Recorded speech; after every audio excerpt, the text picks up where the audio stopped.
የሻዕቢያ ጦር አፋር ገባ። የጠቅላይ ሚኒስትሩ የቅርብ ሰው የሚመሩት ድርጅት ሻዕቢያ በህወሓት ጋባዥነት አፋር መግባቱን ይፋ አድርገዋል።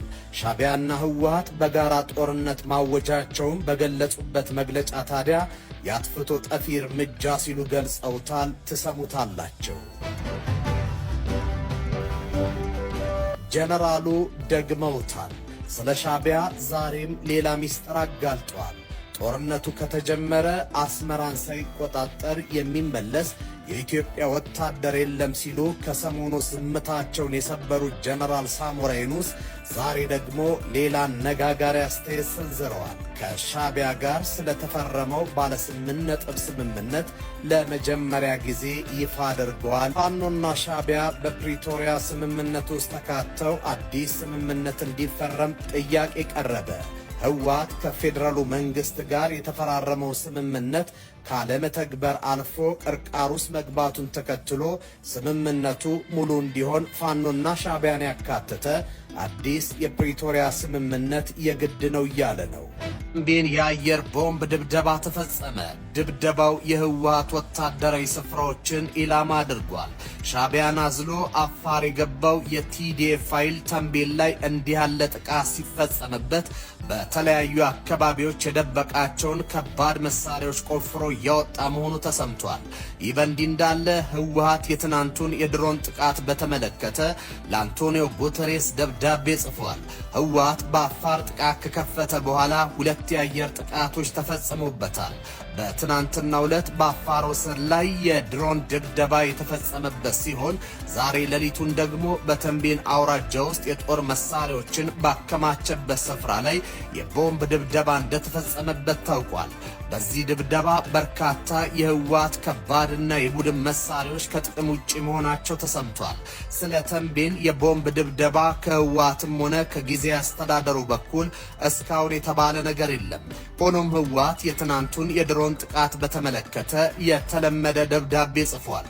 በኢትዮጵያ የፖለቲካ ህግ ዕውቅና የሌለ ህወሓት በጻፈው በዚህ ደብዳቤ ፕሪቶሪያ አክትሞለታል ብሏል። ትግራይ ክልል ከአፋር ጋር በሚዋሰንበት አካባቢ አርብ ጥቅምት 28 2018 ዓ.ም ስለፈጸመው የድሮን ጥቃት ዝርዝሩን ባይገልጽም ጉዳት መድረሱን በደብዳቤው አመልክቷል። ይህ የድሮን ጥቃት በአካባቢው በነበሩ የትግራይ ሰራዊት አባላትና ነዋሪዎች ላይ ጉዳት አድርሷል ያለው መግለጫው ይህ የድሮን ድብደባ ፕሪቶሪያ ስምምነትን ሙሉ በሙሉ የጣሰና የከፋ አደጋ ውስጥ የከተተው ነው ብሏል። አንድ ስማቸው እንዳይገለጽ የጠየቁ የህወሓት ከፍተኛ ወታደራዊ ባለስልጣን ለቢቢሲ እንደተናገሩት በሰው አልባ አውሮፕላን ጥቃቱ የተፈጸመው ከሌሊቱ 9 ሰዓት አካባቢ ነው። ባለስልጣኑ ጥቃቱ የተፈጸመው በትግራይና አፋር ክልል አዋሳኝ አካባቢ በሚገኝ ሚልካ በሚባል ወታደራዊ ካምፕ ላይ መሆኑን ጨምረው ተናግረዋል። ህወሓት አክሎም በትግራይ ህዝብ ሞትና ስቃይ የሚረካው የኢትዮጵያ መንግስት የፕሪቶሪያውን ስምምነት ወደ መጣስ ተሸጋግሯል በማለት በዓለም አቀፉ ማህበረሰብ ተጨማሪ ደም መፋሰስ እንዳይመጣ የበኩሉን ይወጣ ሲል ጠይቋልም። ዶክተር ደብረጽዮን በበኩላቸው ለወይን ሚዲያ በሰጡት ቃለ መጠይቅ በፕሪቶሪያው በድርጅቱ እንጂ በግለሰብ የተፈረመ ስምምነት የለም ሲሉ ለጠቅላይ ሚኒስትሩ መልስ ሰጥተዋል። በዚህ ቃለ ምልልሳቸው የፕሪቶሪያው ስምምነት የተፈረመው ስለ ተብሎ እንደሆነም ገልጸዋል። ስለ የተባለው ደግሞ ህወሓትና የፌዴራል መንግስትን ለመግለጽ እንደሆነ ጠቅሰው እንደ ድርጅት እንጂ እንደ ግለሰብ የተፈረመ ስምምነት የሌለ መሆኑን ተናግረዋል። ህወሓት በዛሬው መግለጫው ጦሬ በድሮን ተመቷል፣ ጉዳትንም አስተናግዷል ብሏል። ህወሓት በዚሁ መግለጫው የሰው አልባ አውሮፕላን ጥቃቱ በትግራይ ሰራዊት አባላትና በአካባቢው ነዋሪዎች ላይ ጉዳት አድርሷል። ይህ ሰው አልባ ጥቃት የፕሪቶሪያን ስምምነት ሙሉ በሙሉ የጣሰና ስምምነቱን ከባድ አደጋ ላይ ጣለ ነው ያለ ሲሆን ይሁንና ይሄው ደረሰ የተባለው ጥቃት አፋር ውስጥ ነው ወይስ ትግራይ ውስጥ የሚለውን ዝርዝር መረጃ ከመስጠት ግን የተቆጠበበት ሁኔታ ታይቷል። በዛሬው ዕለት በተለያዩ ማህበራዊ ሚዲያዎች ሲሰራጩ የታዩት ያልተረጋገጡ መረጃዎች ወደ አፋር ክልል ዘልቆ በገባው የህወሓት ታጣቂ ላይ የድሮን ጥቃት ተሰንዝሯል የሚሉ ሆነው ታይተዋል። እስካሁን ባለው ሁኔታ በዚህ ዙሪያ የፌዴራል መንግስት የሰጠው ማስተባበያም ሆነ ማረጋገጫ የለም። የአፋር ክልላዊ መንግስት የህወሓት ጦር ወደ ወሰን ግዛቱ ጥሶ የገባ መሆኑን በመግለጽ ራሱን ለመከላከል የሚገደድ መሆኑን መግለጫ ያወጣበት ሁኔታ የነበረ መሆኑ የሚታወስ ነው።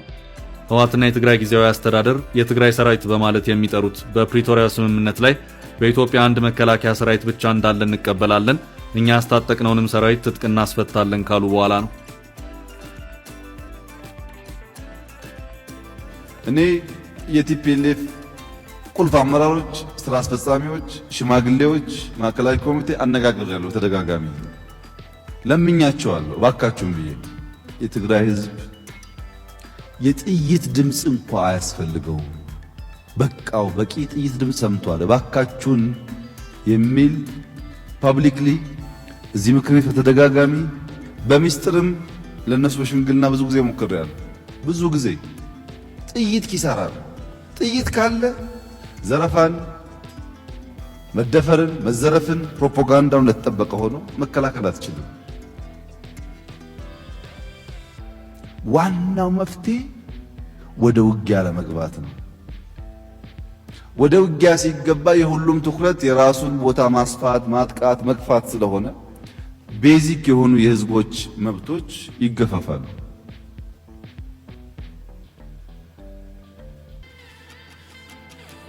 ይህ ኃይል 27 ዓመት ቢዘርፍ፣ ቢገል፣ ቢያጠፋ ለዚሁ ምክር ቤት እነሱን ወክዬ የኢትዮጵያ ህዝብ ይቅርታ እንዲያደርግልን ጠይቄያለሁ። የኢትዮጵያ ህዝብም በዚህ አይታማም። ስለ እውነት እኮ ትቷል፣ ቀርቷል እኮ ነገሩ። ግን በእጅ ደም ሲኖር በእጅ ነገር ሲኖር አያስቀምጥህም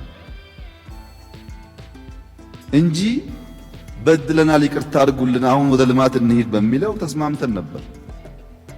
ህዝቡ ጋር አይደለም ችግሩ፣ እናንተ ጋር አይደለም ችግሩ፣ ችግሩ ራሱ በዳዩ ነው። እኔ የቲፒኤልኤፍ ቁልፍ አመራሮች፣ ስራ አስፈጻሚዎች፣ ሽማግሌዎች፣ ማዕከላዊ ኮሚቴ አነጋግሬያለሁ። ተደጋጋሚ ለምኛቸዋለሁ እባካችሁም ብዬ። በዛ መልሳካ ሲለኝ አዲስ አበባ ውስጥ 30፣ 40፣ 50 የሚሆኑ ዋና ዋና ሀብታሞች፣ ታዋቂዎች በሚስጥር ጠርቼ ሽምግልና ልኬያለሁ። ባካችሁ ለምኗቸው፣ እነዚህ ሰዎች ጥፋት ነው፣ ኢትዮጵያ ማሸነፍ አይቻልም።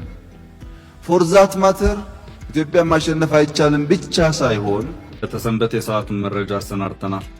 ይመጥናሉ፣ መደመጥ ይገባቸዋል ያልናቸውን መረጃዎች በቅድሚያ እናስተዋውቅ። ኢሳያስ 180 ቀናት ቀነ ገደብ ተሰጥቷቸዋል። 6 ወራት እንደማለት ነው።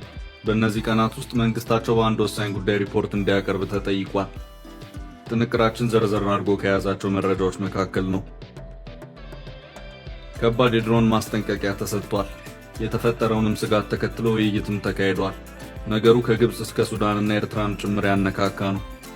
የተባበሩት አረብ ኤምሬትንም ጭምር የሚመለከት ሆኗል። በጥንቅራችን አካተን ከያዝናቸው መረጃዎች መካከል ነው።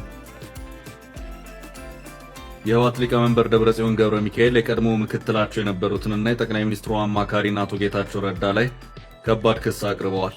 ደብረጽዮን ከቆይታ በኋላ ባደረጉት ቃለ ምልልስ የፕሪቶሪያ ስምምነትን እንዲሁም የተለያዩ አነጋጋሪ ጉዳዮችን አንስተዋል። አቶ ጌታቸው ረዳ በትግራይ ጉዳይ ምንም አያገባውም ሲሉ የህወሓት ሊቀመንበሩ ደብረጽዮን ገብረ ሚካኤል ተናግረዋል። ጥንቅራችን መረጃውን ይዞታል።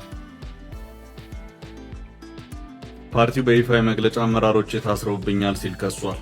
ለአመራሮቹ እስርም የክልል ርዕሰ መስተዳድሩ ላይ ፓርቲው ጣቱን ቀስሯል። መረጃው ዝርዝር አለው። የትግራይ ወጣቶች ጉዳይ ቢሮ በየመን የሚገኙ የትግራይ ስደተኞች አስቸኳይ ጥበቃ እንዲደረግላቸውና ወደ ሀገራቸው እንዲመለሱ አሳሰበ። ቢሮ ለዓለም አቀፉ የስደተኞች ድርጅት IOM እና ለኢትዮጵያ ቀይ መስቀል ማህበር አስቸኳይ ደብዳቤ ጽፏል። የምንመለከተው ይሆናል። ትራምፕ የክርስቲያኖችን ጭፍጨፋ ለማስቆም በናይጄሪያ አየር ኃይልን ጨምሮ ምድር ጦራቸውን እንደሚያሰማሩ በገለጹበት ማስጠንቀቂያ የአፍሪካ ህብረት ምላሽ ሰጥቷል። ጥንቅራችን ይዞታል። እስከ ፍጻሜ አብራችሁን ቆዩ። የምንለቃቸው ዕለታዊ ትኩስ ዜናዎች እንዲደርሷችሁ ላይክ፣ ሼር፣ ሰብስክራይብ ማድረግ እንዳትረሱ። ኢሳያስ 180 ቀነ ገደብ ተሰጣቸው። ፕሬዝዳንት ኢሳያስና መንግስታቸው ጠበቅ ያለ ቀነ ገደብ የተቀመጠለት ትዕዛዝ ተሰጥቷቸዋል። የቀነ ገደቡን ትዕዛዝ ያስቀመጠው የሀገሪቱ አባል የሆነችበት የአፍሪካ የሰብአዊና የህዝቦች መብቶች ኮሚሽን ነው። ጉዳዩ የኢሳያስን የቀድሞ የትግል አጋርና ሚኒስትር መሰወርን የተመለከተ ሆኖም ታይቷል። የአፍሪካ የሰብአዊና የህዝቦች መብቶች ኮሚሽን ሰሞኑን ባወጣው ትዕዛዝ የኤርትራ መንግስት ያለምንም የፍርድ ሂደት ያሰራቸውንና በህይወት አሉ ወይስ የሉም የሚባሉትን የቀድሞውን ባለስልጣን ያሉበትን ሁኔታ እንዲያሳውቅ በህይወት ካሉም በአፋጣኝ እንዲፈታ ጠይቋል። ይህ ሰው ብርሃኔ አብርሃ ይባላሉ።